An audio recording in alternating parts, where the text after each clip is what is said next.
Buenas tardes, profesora. Realizamos el análisis y diagnóstico para un caso clínico entregado en taller de neuropsicología 2. Los integrantes son Andrea Leal, María Eugenia Pacheco y Eduardo Silva. El siguiente slide, por favor. Entonces, el caso que se revisó fue de la paciente Ana María, de 22 años, estudiante de enfermería, que tiene problemas para concentrarse en sus estudios desde un año. Ella presenta una variedad de sintomatología que será revisada utilizando el manual diagnóstico y estadístico de los trastornos mentales DSM-5. A continuación lo dejo con Andrea Leal, que presentará el diagnóstico. Bueno, yo les voy a explicar el diagnóstico que en común acuerdo con mis compañeros y utilizando el DSM-5, concluimos que Ana María tiene el trastorno de ansiedad generalizada con ataques de pánico. Pero para entrar a explicarlo, me gustaría explicar antes que la ansiedad es un estado normal que todos tenemos, pero que cuando esta se eleva a niveles muy elevados, valga la redundancia, entonces esto implicaría estar en presencia de un trastorno de ansiedad, como en el caso de Ana María, generalizada. El código que aparece para este trastorno en el DSM-5 es el 300-02 F41.1. Y los criterios diagnósticos que se deben cumplir para que este trastorno lo esté cursando una persona son que el individuo le es difícil controlar la preocupación, se asocia a inquietud o sensación de estar atrapado o con nervios de punta, facilidad para fatigarse, y como lo pudimos observar en el caso y mencionamos en viñetas en estas diapos, nosotros observamos que por palabras de Ana María, en el caso, ella enfoca su atención en la preocupación y temor a repetir algún ramo. Y lo pudimos ver a lo largo del caso. También refiere sentirse muy incómoda al utilizar y transitar espacios públicos. Por otro lado, se siente cansada, preocupada e inquieta casi todo el tiempo. Además de esto, otro de los criterios que debe cumplirse es la dificultad para concentrarse o quedarse con la mente en blanco, irritabilidad, problemas de sueño, dificultad para dormirse o para continuar durmiendo, o sueño inquieto e insatisfactorio.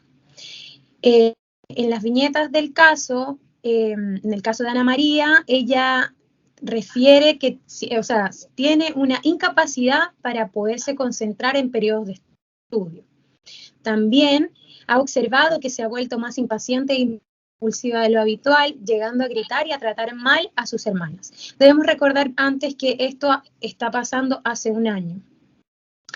También en el criterio de los criterios de diagnóstico está la ansiedad, la preocupación, como lo mencionábamos. Estos síntomas físicos causan malestar clínicamente significativos o deterioro en lo social, laboral u otras áreas importantes del funcionamiento. En el caso de Ana María, ella comenta que se comunica frecuentemente con sus amigos, siendo la mayoría personas a quienes no conocen la vida real. Esto llamó nuestra atención significativamente porque esto nos da cuenta de que estamos en presencia de una dificultad para relacionarse con otros, porque el preferir relacionarse con una persona que no existe ya nos está dando un indicador de un deterioro, como lo mencionamos, en áreas sociales. Por otro lado, según el DSM-5, tenemos el desarrollo y el curso de este trastorno, que son los síntomas de preocupación, ansiedad excesiva, puede aparecer en edades tempranas de la vida, pero entonces se manifiestan como un trastorno ansioso. En el caso de Ana María ya tiene 22 años, por lo tanto está dentro de lo mencionado. Características que apoyan el diagnóstico. Asociadas a tensión muscular, que pueden aparecer temblores, contracciones nerviosas, inestabilidad y molestias musculares. Esto también lo vimos en el caso. Más adelante mi compañera va a explicar un poco más con exactitud estos parámetros.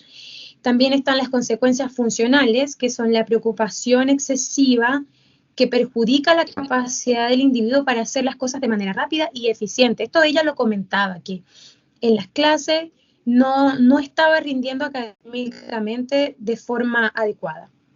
Los factores de riesgo y pronóstico sabemos que son aquellos elementos que van a influir en el desarrollo de este diagnóstico, y en este caso la adversidad en la infancia y la sobreprotección de los padres se ha asociado al trastorno de ansiedad generalizada. No se han identificado factores ambientales más específicos. Sin embargo, nosotros en la historia de vida de la paciente, en este caso Ana María, notamos que la comunicación con sus padres no era muy buena. Ella percibía a su papá como una persona muy impositiva y a su mamá como una persona poco tolerable. Eso nos está hablando de una disfunción en el área familiar, que también puede estar influyendo directamente en este trastorno. Sin embargo, esto no es algo específico como tal, sin embargo, podría influir. Bueno, ahora los dejo con mi compañera, que ella va a seguir explicando los trastornos que se presentan en este diagnóstico. Bueno, yo les voy a hablar sobre los síntomas que se correlacionan con el trastorno de pánico, código 300.01 F41.1.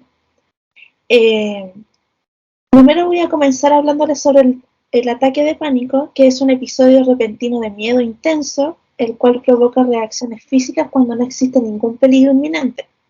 Es más común en mujeres, y cuando se presenta un ataque de pánico puedes sentir que estás perdiendo el control, que estás teniendo un ataque cardíaco, por ejemplo, o incluso que se va a morir, con un temor también de volverse loco. Según el DSM-5 existen 13 criterios para diagnosticarlo, pero solamente tienen que existir 4 para poder corroborarlo. En el caso de Ana María existen 5. Está la sudoración, el temblor, la sensación y dificultad para respirar, sensación de ahogo, dolor y molestia en el tórax. Esto lo podemos argumentar cuando ella refiere que empieza a tener miedo, a querer salir corriendo, cuando no puede respirar bien, se siente fría, empieza a sudar, le duele el pecho y siente que la presión se le sube, también empieza a temblar.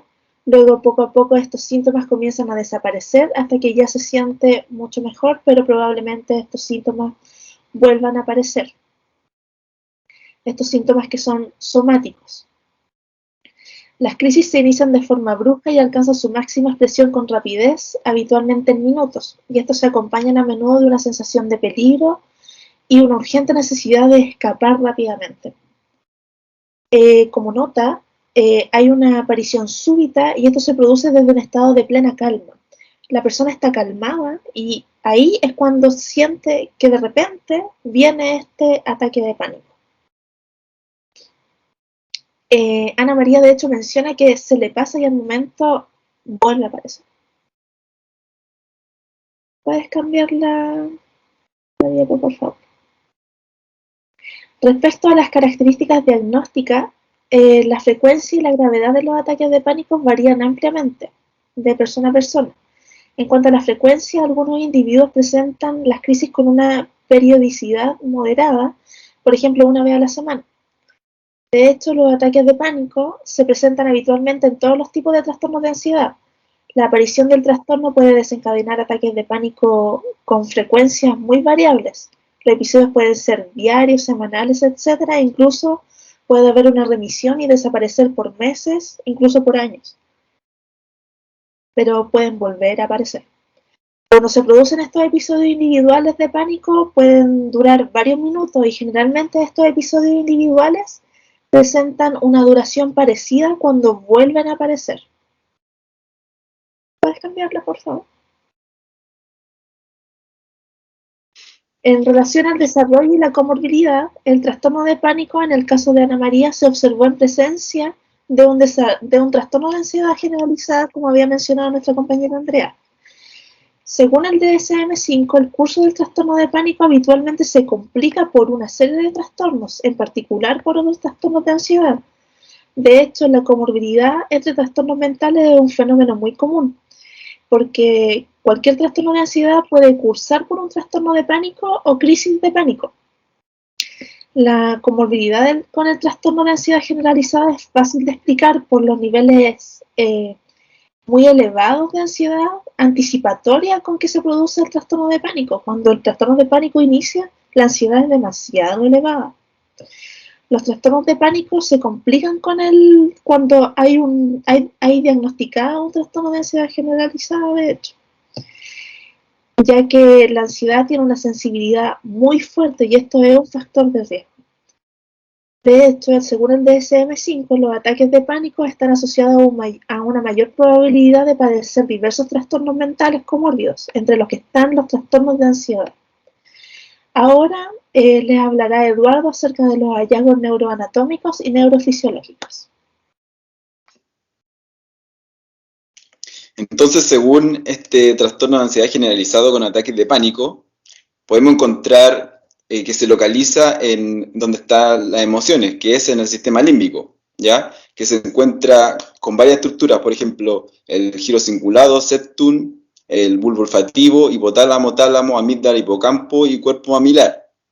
Ya, según investigaciones clásicas de neuroimagen funcional, que se realizó con tomografía por emisión de positrones y tomografía computarizada por emisión de fotón único, se encontró que hay anormalidades cuando ocurren este trastorno de ansiedad en la corteza frontal, como las áreas occipitales y temporales, ¿ya? Otros estudios indican que que en el hipocampo sufre de sobreexpresión, ¿ya? Y ahí genera, digamos, los patrones ansiosos al sobreexponer los receptores B1A, ¿ya? Ahora, en investigaciones recientes, se encuentra una hiperrespuesta en la amígdala y el tallo cerebral, ¿ya? Entonces, esto causa, digamos, problemas cognitivos y físicos, ¿ya? Que está dentro de los ataques de pánico. Ya por otro lado, en otras investigaciones recientes, se ha habido una hiperactividad en la amígdala y en la corteza prefrontal medial. ¿Ya? Ahora puedes pasar, por favor, a la siguiente slide. Ahora, sobre lo neurofisiológico del trastorno de ansiedad generalizado con ataque de pánico, podemos encontrar que hay problemas en los neurotransmisores noradrenalina, donde activa la amígdala, y que eso puede causar sudoración, presión arterial alta. También está la serotonina, que actúa por la vía ascendente y descendente, y receptores GABA. Ya aquí estudios clásicos proponen que afecta flujos regional cerebral, el metabolismo, los sistemas de neurotransmisión, como habíamos hablado, y sistema neuroendocrino. Y ahora otras investigaciones reportan aumentos de la hormona liberadora de corticotropina. Ya aparte ahí está la arginina vasopresina, que potencia esa respuesta que tiene el cuerpo de ansiedad, que se revisó anteriormente. Ahora, en investigaciones recientes, está la revisión de la vía ascendente. O sea, en dos partes se puede encontrar problemas. En la vía ascendente, que va del núcleo dorsal del RAFE a la amígdala y la corteza prefrontal. Y por otro lado, de los núcleos dorsales del RAFE a la sustancia periacueductal, ¿ya? Y otras investigaciones indican que la norepinefrina, cortisol y colecistoquinina están relacionados con esta respuesta de ansiedad, ya que tiene que ver con la sudoración, la presión arterial, temblores, etc. Bueno, esperamos que esta presentación haya sido bastante significativa en relación al diagnóstico que seleccionamos, dado que estuvimos bastante adecuando todo lo que decía el DSM-5 con las características mencionadas en el caso de Ana María.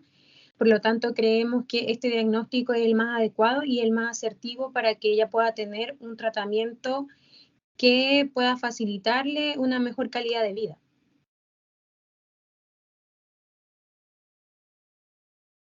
Sí, además que también que esta presentación sea informativa en relación a que se pueden dar una comorbilidad entre dos trastornos y que se puede dar tratamiento a esto, que hay una explicación, que hay una psicoeducación y que Ana María pueda tener un tratamiento adecuado. Sin más que agregar, entonces, profesora, que tenga muy buenas noches.